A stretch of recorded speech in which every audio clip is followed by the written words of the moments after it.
Yeah. So Christian was able to get back into training this week, and we're hopeful that he continues to make the positive progress that he's made throughout the week into the match this weekend. And if he's fully fit, then I think he's going to factor back in as we expect him to.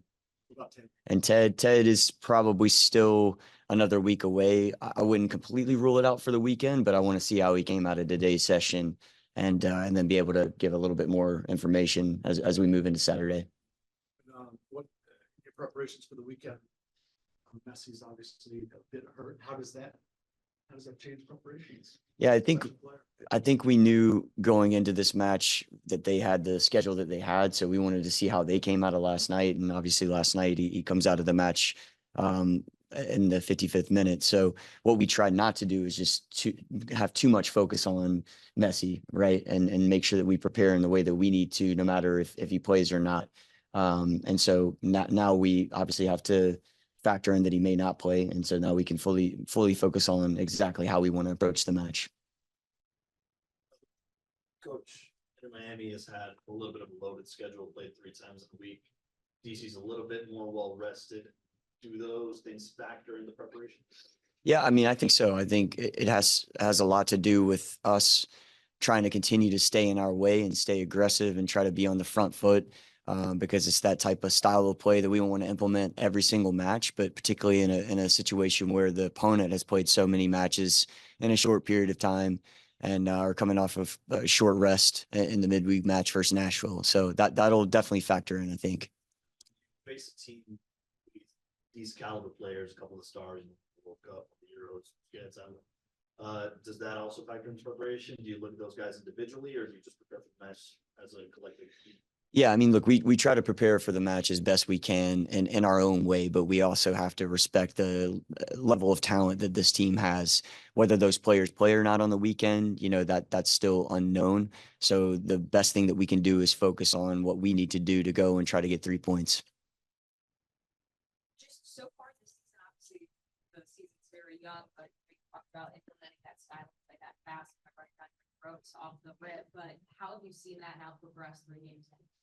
Yeah, I'm happy with the way that it started, and I like hearing people identify this. So whenever someone like yourself says that, and last night we had a really good event with some of our supporters, some of our season ticket holders, and many of them, they spoke about our style of play, and they spoke about it in a really accurate way. And they weren't just regurgitating the things that I've said; they're saying what they see for themselves, and that's ultimately when you talk about values, style of play, principles of play, the product that shows up on the weekend is what is going to determine if that's really what you do every single day to prepare yourself to go and try to execute that style of play. And so far, I would say that we've done a very good job of laying a solid foundation, and it's going to be something that we can build off of moving forward.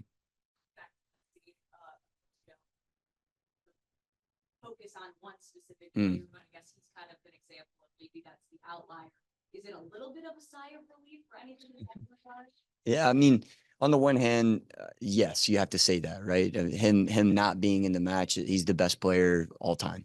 There's no doubt about that. So him not being in the match certainly allows our players to not have as much focus on someone of that level of talent. On the other hand, I think there's also a part of all these players that wants to try to go and go up against the best player of all time, right? So, there's the competitive side of that as well. We played against him last year, and he came on as a reserve whenever I was with Red Bull. And I can tell you, even in that short amount of time, he showed what his capability level is, and probably made one of the best passes of all time to score one of the best goals of all time that I've seen. So I'd like to not have to prepare for him if possible. Yeah. Yeah, I was incredibly proud to watch what they did. I watched the semifinals and the finals. In the semifinals, I was a little worried for a stretch of time towards the end of the second half, and then they turned it on. And they have an aggressive style of play, and really they stick to their style of play, and that's what I think brought them into being able to make the tournament again. I don't know Pat Kelsey, but he's someone that's brought just a really really positive impact to the Charleston community. You mentioned that you did not focus on Messi during the week, but Yeah.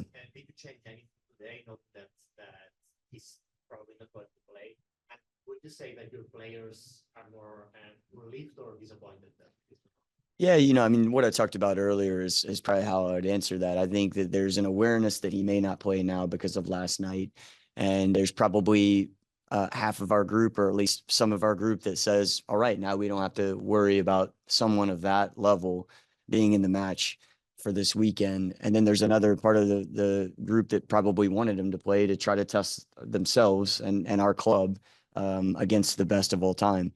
Uh, I would just say that our preparation this week is really focused on us, and that's you're going to hear me say that a lot, but it's where we are right now in the process of trying to build something ourselves.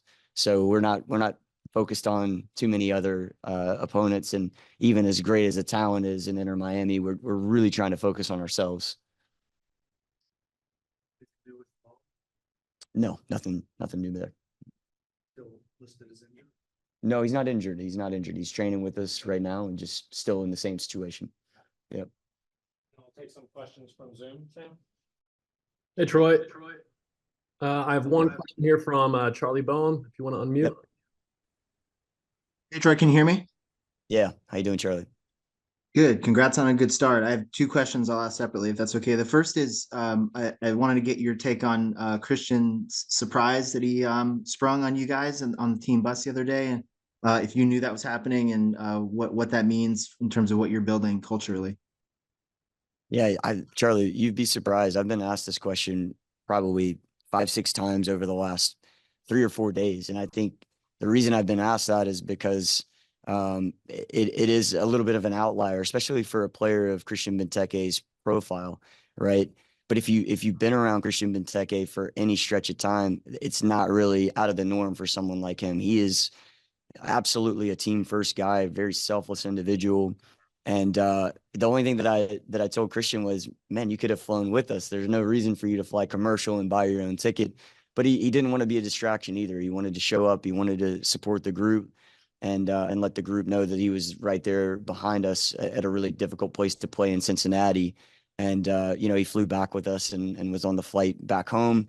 And he's had a good week of training. And I've said this a couple of times as well. Hopefully, I don't have to answer questions like that of him surprising us. Hopefully, he's in the team every single week, and we can continue to have performances like he had in the first week.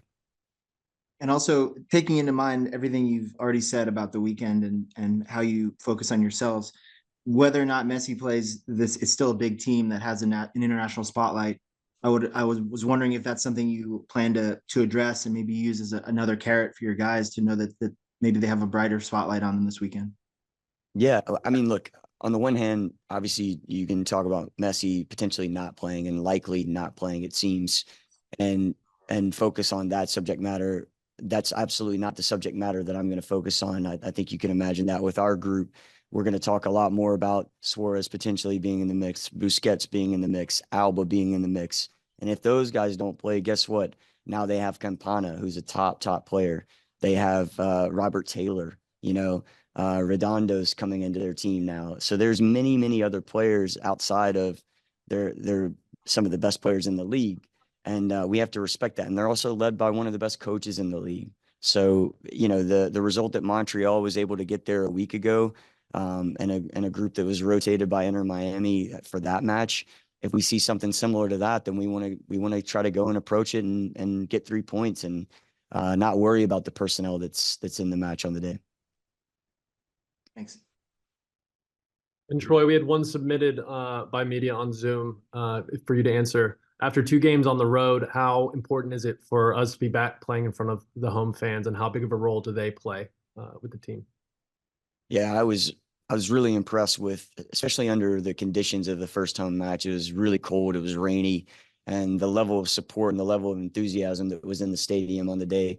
I think this weekend we're going to get some nicer weather. It's a afternoon kickoff, and I'm looking forward for being my first match with our supporters and being on the touchline. So we want to deliver 3 points, and we're very much ready to be back home.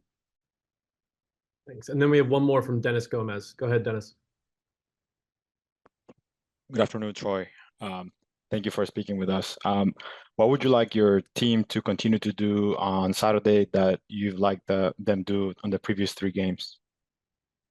Yeah, I want to continue to see us stay in an aggressive manner. I've said that word countless times, but that is part of our style of play. And when you play against a team like Inter Miami, again, regardless of the personnel, they have a lot of quality on the ball, and they can break any opponent down, and they're going to break us down at times on Saturday. But we want to try to stick to what we believe in and what our identity is. And I think if we do that against a high quality opponent, and really try to go for the game in an aggressive manner, then we're going to be able to deliver 3 points. Thank you. All right. Thanks, Troy. Thank you, guys.